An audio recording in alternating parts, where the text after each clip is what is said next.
नमस्कार जय जगन्नाथ पिला माने तो आज आम गणित मजा बहिर पाठ नंबर 3 चाल आम गणिबा ये विषय को आज पढ़ा।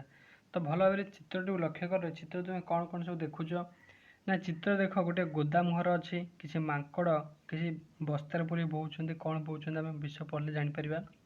तापर गोटे भालू छिड़ा गोदाम घर आगे से कौन बोचुं ना गोटे ट्रक सेपटे सब माल थुआई से माल रु कि बोईक आनी गोदाम घर रखुच्च। तापर देखुच सब माकड़ तो नौकरी गोटे माकड़ कौन कर मुंडे नेला बेले ता मुंडर किसी जिनस गलिकी तले पड़ जाए। तो चलो ये विषय को पढ़ले आम जापर कौन सब घटना घटी। माकड़ मैंने नड़िया बस्ता गुड़िक गाड़ी रू नहीं गोदाम घरे सजाई रखुंट। देख गोदाम घर सब सजाई रखुंट जी जहाँ गाड़ी सब जिनस आसी। मालिक भालू तदारख करुए। बुढ़ा माकड़ीटे थरी थरी नड़िया बस्ताटी नेबा समय तार मुंडरू पड़ी फाटीगला। देख जमी नेला बेले भालू ये छिड़ा गोदाम घर आगे से हूँ मालिक। ये जो बुढ़ा माकड़टी नेला बेले ता मुंडर कौन हो पड़गला है। तापर देख कौन हो पड़ी सब नड़िया फड़िया सब कौन है फाटीगला। बस्तार सब नड़िया खेल हो पड़गला। भालू बुढ़ा माकड़ को विश्राम ने कहला। बुढ़ा माकड़ कौन कर विश्राम ने भालू बहुत दयालु था। तापर अन्य माकड़ मानू कहला प्रत्येक बस्तार 100टी लेखाए नड़िया अच्छी। अन्य माकड़ कौन कहला ना प्रत्येक बस्तार 100टी लेखाए नड़िया अच्छी। तुमे मैंने गोटे लेखाए नड़िया बस्ता मुंडाई नियो और हाथ में जिते पारुछ गोटे दुईटा तीनटा तुम जहाँ चाहूच अधिका लेखाए नड़िया नहीं गोदाम घरे सजाई रख। कहीं कहला गोटे लेखा अधिका नापी कहीपर कहीं देख आमर जड़े से माकड़ कमिगला सी जो माकड़ जी बोहीकि नहीं था ता भाग पुणी किए नब एम जब गोटे दुईटा लेखा अधिका अधिका ने ता भागटा से उठेदेवे। बुझिपारे ताले निज निजर नड़िया संख्या हिसाब कर से ही अनुसार पैसा पाइब है। माकड़ मैंने डेरी नक नड़िया बोहिले और निज निजर नड़िया संख्या हिसाब कले। देख से केते लेखा हिसाब कले देख ये नड़िया बोईकि नौ। प्रथम माकड़ को लक्ष्य कर सी गोटे बस्ता धरी माने गोटे बस्तार 100टी नड़िया अच्छी ता सहित केतेटा हाथ धरती देख 3टा धरती ताले 100 युक्त 3 केते 103। तापर ऊपर माकड़ को लक्ष्य कर सी गोटे बस्ता धरती माने 100टी नड़िया ता सहित 2टा हाथ धरती ताले केते 102। बुझिपारनी। तापर प्रथम माकड़ को देख सी गोटे मुंडे मुंडे गोटे नड़िया बस्ता तापर गोटे हाथ धरती ताले केतेटा है 101। बुझिपारे तापर डाहाण पटे लिखाई 101 संख्यार लिखाई अक्षर लिखाई 102 संख्यार लिखाई अक्षर लिखाई 103 संख्यार लिखाई अक्षर लिखाई। बुझिपार तापर देख कौच से 105 लिखाई 110 लिखाई 105 माने गोटे बस्ता ता सहित 5टी कौन हो गोटिकिया नड़िया। तापर 100 गोटे बस्ता 10टी कौन हो गोटिकिया नड़िया ताले केते 110 है। बुझिपारछ 110 तुम्हें कहीपर। तो आम भल भाव ये गपटी को जाणीगले कौन सब बुझीगले आदर कनसेप्टा बुझीगले। तो बर्तमान आम अभ्यास प्रश्न को आलोचना करवा। देख प्रथम प्रश्न कौन कही प्रथम प्रश्न कौन जेपरी गोटे कौन हो गोटे ताटिया भितर किसी लड्डू थुआई है 100 लिखाई 100 के 200 से 100 युक्त 100 युक्त 100 के 300 से भाव में तुम्हें कह क नंबर कही तले प्रति धाड़ी में मोट केतोटी मिठाई अच्छी तुम्हें कह लेख यहाँ हूँ मिठाई है लड्डू मिठाई कहले चलो। देख 3टा अच्छी 3टा अच्छी कौन मिठाई ताटिया अच्छी ताल 3टा हो गए 300 होगा आउे ये अच्छे 10 10 के 20 320 गोटिकिया मिठाई के 3टा अच्छी ताल के 20 23 ये है 100 100 100 300 ताल 300 के 23। बुझिपारे कौन कर लिख 3 2 3 323। बुझिपारे से भाई तापर देख ये केतटा ताटिया अच्छी ना 3टा अच्छी 300 होगा तापर ये 3टा 10 अच्छी 30 होगा 330 प्लस ये होगा 3 के 333 3 3 3 से भाई कौन कर जितक उदाहरण देती आपको अभ्यास कर जो भी टिके डाउट रहा मत कमेंट सेक्शन में जनइब। तापर ख देख कौन कौन ख भी से भाया क भाया प्रति धाड़ी में केतोटी फल अच्छी गणिकी लेख। प्रथम हूँ ताटिया गोटे के 100 तापर ये सब 10 तापर ये हूँ गोटे 10 वाला केतटा अच्छे देख 5टा अच्छी 10 वाला 5टा माने 50 होपर गोटिका केतटा अच्छी 6टा अच्छी 50 6 के 56 ये है 100 ताले 156 1 5 6। बुझिपारे ଏଭଳି ସବୁ ଉଦାହरणକୁ ଅଭ୍ୟାସ କରିବ। କଣ୍ଟା ମଧ୍ୟ ସେଭଳି 100 100 100 300 ଇଏ ହେଲା 20 320 ହେଲା। ଏଭଳି କ'ଣ କରିବ ଏ ଉଦାହରଣକୁ ଅଭ୍ୟାସ କରିବ। ତାପରେ ଦେଖ 2 ନମ୍ବର କ'ଣ କହୁଛି, 2 ନମ୍ବର କ କହୁଛି ଆସ ଆମେ ଖାଲି ଘରେ ସଂଖ୍ୟା ପୂରଣ କରିବା ହେଲା। କ'ଣ କରିବା ଆମେ ଖାଲି ଘରେ ସଂଖ୍ୟା ପୂରଣ କରିବା।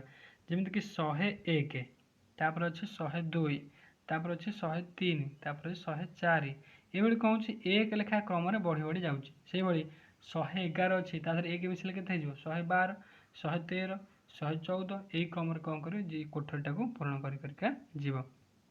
ତାପରେ ଦେଖ 121 ଅଛି, ତାପରେ 122, 123, ତାପରେ 124 ପଳେଇ ଆସିଲା। ସେଇଭଳି ଆଗକୁ ଆଗକୁ ବଢ଼ି ଚାଲିବ।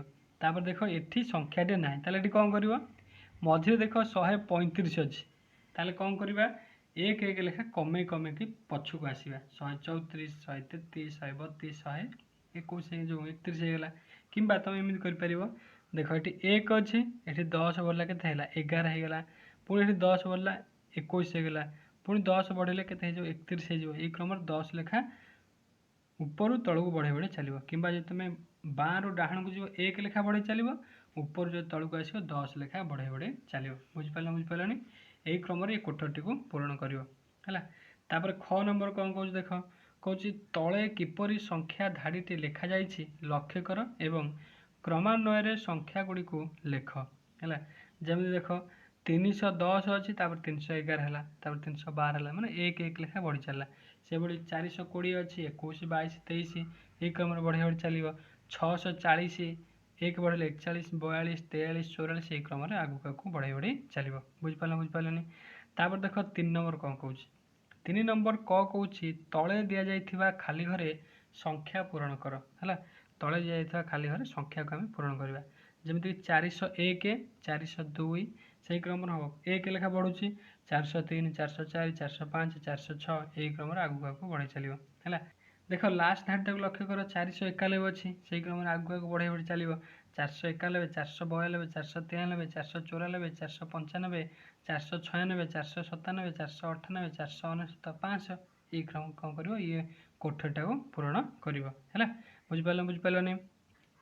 ତାପରେ ଦେଖ ଖ ନମ୍ବର କ'ଣ କହୁଛି, ଖ ନମ୍ବର କହୁଛି 3 ନମ୍ବର କରେ ଲେଖାଥିବା ସଂଖ୍ୟା ଗୁଡ଼ିକୁ ଲକ୍ଷ୍ୟ କରି ତଳେ ଦିଆଯାଇଥିବା ଶୂନ୍ୟ ସ୍ଥାନକୁ ପୂରଣ କର। 3 ନମ୍ବର କ ଦେଖ କ'ଣ କହୁଛି, 3 ନମ୍ବର କ କହୁଛି ଯେମିତି 1 ଲେଖା ବଢ଼ି ବଢ଼ି ଚାଲିଲା, ସେଇ କ୍ରମରେ କ'ଣ କରିବ ଏ ଖ ମଧ୍ୟ ତୁମେ ବଢ଼େଇ ବଢ଼ି ଚାଲିବ। ଦେଖ ସେଠି 1 ବଢ଼ିଥିଲା, ଏଠି କେତେ ବଢ଼ୁଛି ଦେଖିବା, 402 ଅଛି, 404 ହେଲା, ତା ଅର୍ଥ 2 ବଢ଼ିଲା। 402 ପୁଣି 2 ମିଶିଲେ କେତେ ହେଇଯିବ 6 ହେଇଯିବ, 6 ହେଇଛି, ସେଇ କ୍ରମରେ 2 ଲେଖା ବଢ଼ି ଚାଲିବ। ତାପରେ ତଳ ସଂଖ୍ୟାକୁ ଲକ୍ଷ୍ୟ କର, 421 ଅଛି, ତାପରେ 2 ବଢ଼ିଲା ନା ଏଠି 3 ବଢ଼ିଲା ହେଲା। ତାହେଲେ 21ରେ 3 ମିଶିଲା 24 ହେଲା, 424ରେ 3 ମିଶିଲା 27 ହେଲା, ଏଠି 3 କ୍ରମରେ ବଢ଼େଇ ବଢ଼େଇ ଚାଲିବ। ତାପରେ ତା ତଳ ଲାଇନକୁ ଲକ୍ଷ୍ୟ କର, 410 ଅଛି, 15 ହେଲା, ମାନେ 5 ବଢ଼ିଲା, 15ରେ 5 ମିଶିଲେ କେତେ 20 ହେବ, 20 ଅଛି, ତ 5 କ୍ରମରେ ଏଇଟା ବଢ଼େଇ ଚାଲିବ। ଇଏ ସେଇଭଳିଆ 10 କ୍ରମରେ, ଏଟା ମଧ୍ୟ 10 କ୍ରମରେ ବଢ଼ି ବଢ଼ି ଚାଲିଛି, ସେଇ କ୍ରମରେ ବଢ଼େଇବ। ବୁଝିପାରିଲନି? ତାପରେ 4 ନମ୍ବର କ କ'ଣ କହୁଛି ଦେଖ, 4 ନମ୍ବର କ କହୁଛି ଆସ 10 ଅଧିକା କରି ଲେଖିବା। ଯେମିତି 10 ଥିଲା 20 ହେଲା, 30 ହେଲା, 40 ହେଲା, ଏମିତି ତଳ ବଢ଼େଇ ବଢ଼ି ଚାଲିବ। ସେଭଳି 110 120 130 140 ଏହି କ୍ରମରେ କ'ଣ କରିବ ଇଏ କୋଠରୀକି ପୂରଣ କରିବ। ବୁଝିପାରିଲନି? ତାପରେ ଖ ନମ୍ବର କ'ଣ କହୁଛି, ଆସ ସେହିପରି 50 ଅଧିକା କରି ଗଣିବା ଓ ଲେଖିବା। ସେଠି 10 ଲେଖା ଅଧିକା ହେଉଥିଲା, ବର୍ତ୍ତମାନ ଏଇକା କ'ଣ କରିବା 50 ଲେଖା ଅଧିକା ବଢ଼େଇ ବଢ଼େଇ ଚାଲିବା। ତାହେଲେ 200 ଅଛି, 50 ବଢ଼ିଲେ 250, ପୁଣି 250ରେ 50 ମିଶିଲେ 300, 300ରେ 50 ମିଶିଲେ 350, 350ରେ 350ରେ 50 ମିଶିଲେ 400 ଏହି କ୍ରମରେ କ'ଣ କରିବ ଆଗକୁ ଆଗକୁ ବଢ଼େଇ ବଢ଼େଇ ଚାଲିବ ହେଲା। ତାପରେ ଦେଖ ଗ ନମ୍ବର କହୁଛି ତଳେ ଦିଆଯାଇଥିବା ସଂଖ୍ୟାରୁ 100 ଅଧିକା କରି 5ଟି ଲେଖାଏଁ ସଂଖ୍ୟା ଲେଖ। ସେଠି ଆମେ 50 ଅଧିକା କରୁଥିଲେ, ଏଇখানে ଆମେ ତାର ଡବଲ ମାନେ 100 ଅଧିକା କରି ଲେଖିବା। 100 ଅଛି, 200 ହେବ, 300 ହେବ, 400 ହେବ, 500 ହେବ, 600 ହେବ, ଏହି କ୍ରମରେ ଯେତେ ପର୍ଯ୍ୟନ୍ତ ଏ କୋଠରୀ ନ ସରିଛି ତମେ ବଢ଼େଇ ବଢ଼େଇ ଚାଲିବ ହେଲା। ସେଭଳି 225 ଅଛି, 100 ବଢ଼ିଲେ 325, 425, 525 ଏହି କ୍ରମରେ ଆଗକୁ ଆଗକୁ ବଢ଼େଇବ ହେଲା। 5 ନମ୍ବର କ'ଣ କହୁଛି ଦେଖ, 5 ନମ୍ବର କହୁଛି ଅଙ୍କରେ ଲେଖା ହୋଇଥିବା ସଂଖ୍ୟାକୁ ଅକ୍ଷରରେ ଲେଖା ହୋଇଥିବା ସଂଖ୍ୟାର ନାମ ସହିତ ତୀର ଚିହ୍ନ ଦେଇ ଚିହ୍ନାଅ। ଯେମିତିକି 102 ଅଛି, ସଂଖ୍ୟାରେ ଲେଖା ହେଇଛି, ତାକୁ ଯଦି ଆମେ ଅକ୍ଷରରେ ଲେଖିବା ତାହେଲେ କେମିତି ଦେଖ କେଉଁଟା ଯୋଡ଼ା ହେବ ନା 102 ସେକେଣ୍ଡ ସ୍ଥାନ ଦେଖ ଏଇଟା ଲେଖା ହେଇଛି ହେଲା। ଏଇଟା ହେଇଯିବ 102। ସେଭଳି 123 ଯୋଉଠି ଲେଖା ହେଇଛି ତାକୁ ନେଇ ଯୋଡ଼ିବ। 132 ଯୋଉଠି ଅକ୍ଷର ଲେଖା ହେଇଛି ତାକୁ ନେଇ ଯୋଡ଼ିବ। ପାରିବ ନା ପାରିବନି? ଏଟା ତୁମେ କମ୍ପ୍ଲିଟ୍ କରିଦେବ। ତାପରେ କହୁଛି ସଂଖ୍ୟା ଗୁଡ଼ିକର ନାମକୁ ଅକ୍ଷର ଲେଖ। ଆମେ କ'ଣ କଲେ ସଂଖ୍ୟାକୁ ଅକ୍ଷର ଯୋଡ଼ିଲେ, ବର୍ତ୍ତମାନ ଏଇଟା ସଂଖ୍ୟାରେ ଅଛି ତେଣୁ ତା ଅକ୍ଷରକୁ ଆମେ ଲେଖିବା। ଯେମିତି 325 ଅଛି, ଲେଖିବା 325, 407, 669, ଏଇ କ୍ରମରେ କ'ଣ କରିବ, ଆକୁ ପୂରଣ କରିବ ହେଲା। ତାପରେ ଦେଖ 7 ନମ୍ବର କହୁଛି କେଉଁ ଅଣ୍ଡାରୁ କେଉଁ କୁକୁଡ଼ା ଛୁଆଟି ବାହାରିଛି ତାକୁ ଗାର ଟାଣିକି ଯୋଡ଼ିବ। ଯେମିତି ଦେଖ 329, ଦେଖ 329 କୋଉଠି ଲେଖା ହେଇଛି?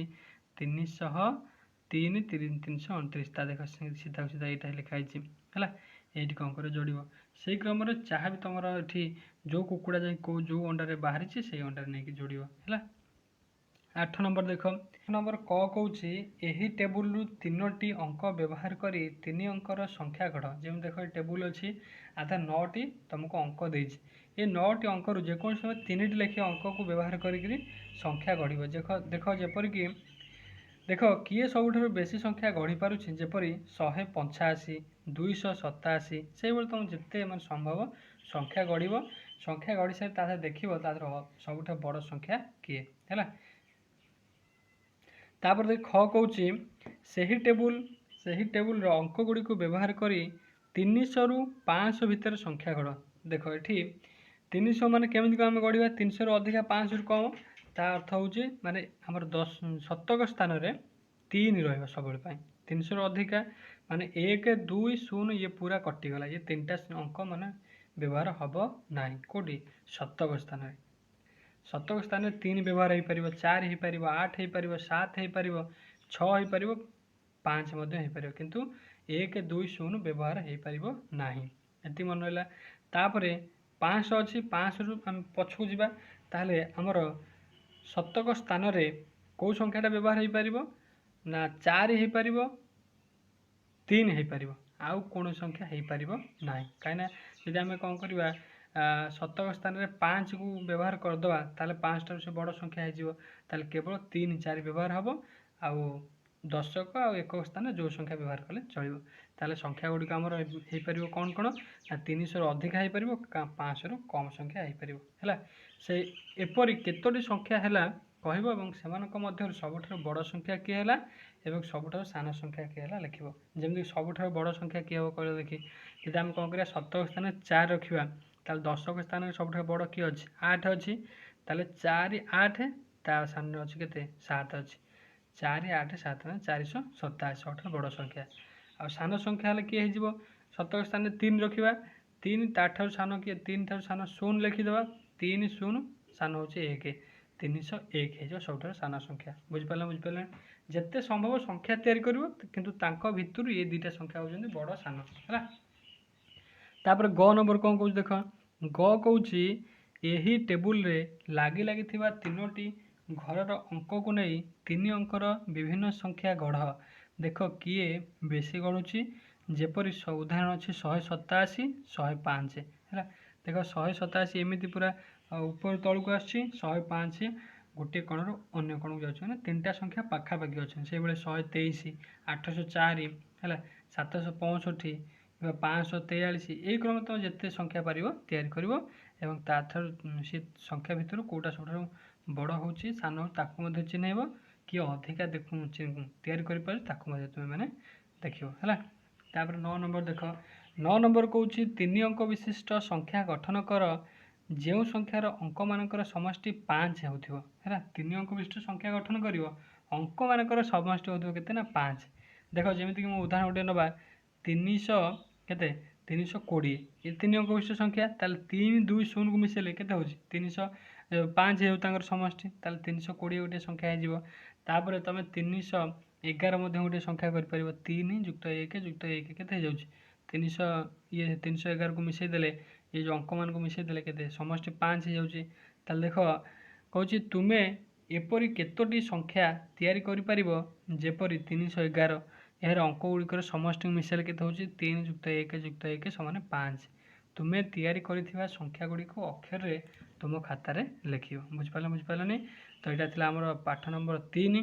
ये पाठ जहाँ तुम डाउट रहा कमेंट सेक्शन जनइब। और जब भिडियोटी भल लगी तो लाइक कर, चैनल को सब्सक्राइब कर ऑल नोटिफिकेशन दबाइदेव, जमीक नुआ भिडियो अपलोड कले तुम पाखे प्रथम पहुँच। धन्यवाद। जय जगन्नाथ।